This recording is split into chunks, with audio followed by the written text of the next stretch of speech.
द्वितीय वर्ष के विद्यार्थियों का आज की कक्षा में स्वागत है। आज मैं आपको फ्रांस में के नागरिकों की मौलिक अधिकार के बारे में बताऊंगी। फ्रांस वह देश है जिसमें 1789 ईस्वी की महान क्रांति के उपरांत मानव अधिकारों की प्रसिद्ध घोषणा की थी। इसके बाद फ्रांस में जो भी गणतंत्री संविधान अपनाए गए उन सभी में नागरिकों के मौलिक अधिकारों का संविधान की महत्वपूर्ण व्यवस्था के रूप में उल्लेख किया गया। वर्तमान संविधान के निर्माताओं ने इतना ही पर्याप्त समझा कि नागरिक अधिकारों को संविधान की प्रस्तावना में प्रकटित कर दिया जाए। वर्तमान संविधान की प्रस्तावना में यह कहा गया है कि फ्रांस की जनता 1789 में घोषित मानव अधिकार तथा 1946 के संविधान की प्रस्तावना में प्रकटित अधिकारों व कर्तव्यों को स्वीकार करती है। पंचम गणतंत्र के संविधान में मौलिक अधिकारों की कोई व्यवस्था है अथवा नहीं। पंचम गणतंत्र के संविधान में मानवीय अधिकार से संबंधित जो प्रावधान है उनके विशेष लक्षण इस प्रकार हैं। पहला, अधिकार पत्र संविधान की प्रस्तावना का अंग है, मूल संविधान का अंग नहीं है। संविधान की प्रस्तावना में अधिकारों का जो उल्लेख किया गया है उस पर उदारवादी और समाजवादी दोनों ही विचारधाराओं का स्पष्ट प्रभाव देखा जा सकता है। एक ओर तो नागरिक स्वतंत्रता से संबंधित अधिकारों का उल्लेख किया गया है जो उदारवादी विचारधारा से जुड़ा हुआ तत्व है। दूसरी ओर काम पाने के अधिकार का भी उल्लेख है जिसे समाजवादी विचारधारा और व्यवस्था का अंग कहा जा सकता है। तीसरा, अधिकारों की रक्षा के लिए कोई संवैधानिक व्यवस्था नहीं की गई है। अधिकारों का अतिक्रमण होने पर क्या किया जा सकता है इस संबंध में संविधान मौन है। चौथा, फ्रांस का संविधान अन्य देशों के नागरिकों को भी एक अधिकार प्रदान करता है और वह है विशेष स्थिति में फ्रांस में शरण प्राप्त करने का अधिकार। फ्रांस में नागरिक अधिकार।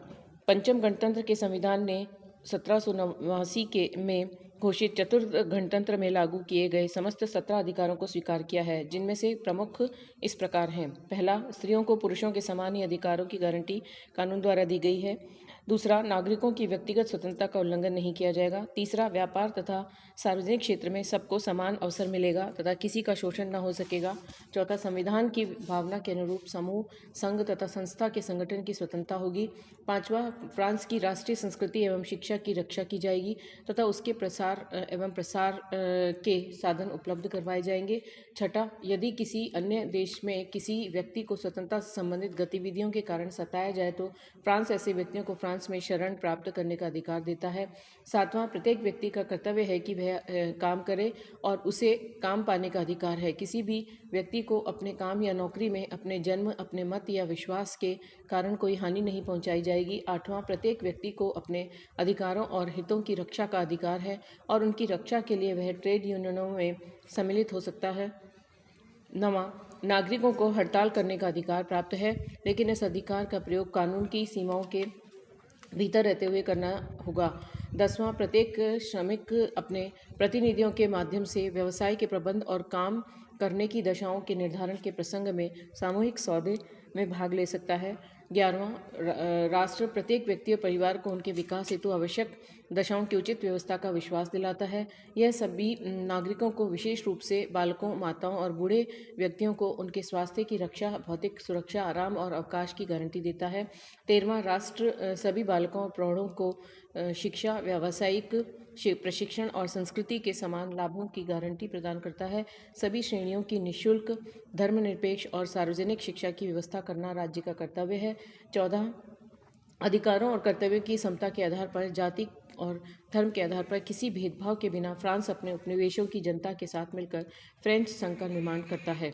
अधिकारों का मूल्यांकन। अधिकारों की इस व्यवस्था के महत्व को कम करने वाला सबसे महत्वपूर्ण तत्व यह है कि अधिकारों का उल्लेख संविधान में नहीं किया गया है, संविधान की प्रस्तावना में किया गया है। इस प्रसंग में एक महत्वपूर्ण तथ्य यह है कि प्रस्तावना संविधान के आदर्शों और आकांक्षाओं को तो बताती है, किंतु प्रस्तावना चाहे किसी भी देश के संविधान की हो, प्रस्तावना को कोई वैधानिक शक्ति या कोई न्याय योग्य स्थिति प्राप्त नहीं होती। प्रस्तावना अपने आप में न तो शासन की शक्ति का कोई स्रोत होता है और न ही शासन को किसी शक्ति से वंचित करने का साधन। इस प्रकार नागरिकों के ये अधिकार तो केवल सिद्धांतों का विवरण है, ये कानूनी उपबंध नहीं है।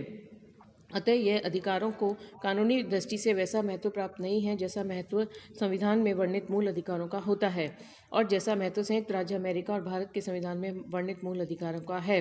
संयुक्त राज्य अमेरिका और भारत में यदि कोई व्यक्ति, सरकारी अधिकारी, कार्यपालिका या विधायिका किसी प्रकार का उल्लंघन करते हैं तो पीड़ित व्यक्ति के लिए संवैधानिक उपचार की व्यवस्था है, परंतु फ्रांस में ऐसा नहीं है। अमेरिका या भारत में जब किसी व्यक्ति के अधिकारों का हनन होता है तो पीड़ित व्यक्ति न्यायालय की शरण संबंधित पक्ष को इस प्रकार का आचरण करने से रोक सकता है और न्यायालय ऐसे किसी कानून या प्रशासनिक आदेश को अवैध घोषित कर देते हैं जो मौलिक अधिकारों का उल्लंघन करता है। लेकिन फ्रांस में नागरिकों के अधिकारों की रक्षा के लिए कोई संवैधानिक व्यवस्था नहीं है। अतः फ्रांस के नागरिक अधिकारों की तुलना संयुक्त राज्य अमेरिका के अधिकार पत्र से नहीं की जा सकती। इसकी तुलना संयुक्त राज्य अमेरिका की स्वतंत्रता की घोषणा से करना उचित होगा। धन्यवाद।